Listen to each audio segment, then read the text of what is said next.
everyone, welcome back. Today we are going to make mushroom rice. It's very easy to make variety rice recipe. Okay, let us see the ingredients here. I'm going to use 2 cups of cooked rice and I'm going to use 15 to 20 mushrooms. It's a button mushroom. I already removed the stem. Also, I'm cleaned it. I'm going to use 3 tablespoons of ghee, clarified butter. Here I am going to use around 1 cup of chopped coriander leaves and 1 onion sliced and 1 cup of chopped mint leaves also. I already washed it. Also I am going to use 1 chopped green chilli and small size ginger, 10 cashew nuts and freshly ground black pepper around 2 teaspoons. Also we are going to use salt as per taste. These are all the ingredients. It's very easy to make variety rice recipe. Melt the ghee first.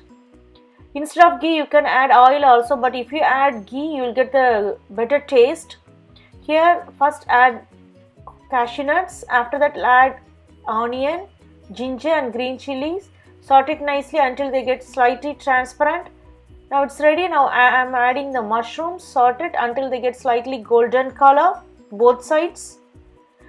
Now it's ready. Now I am going to add freshly chopped mint leaves and coriander leaves. This is the 3/4 amount only. Sort it for 1 minute.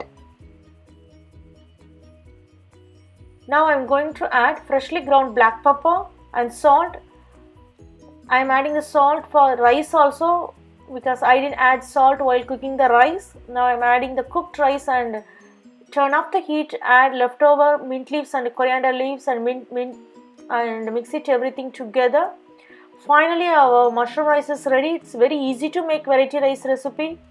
So especially in the morning time before go to work, it's very easy to make. Definitely kids love this mushroom rice recipe. You can make it as a lunch box for them also.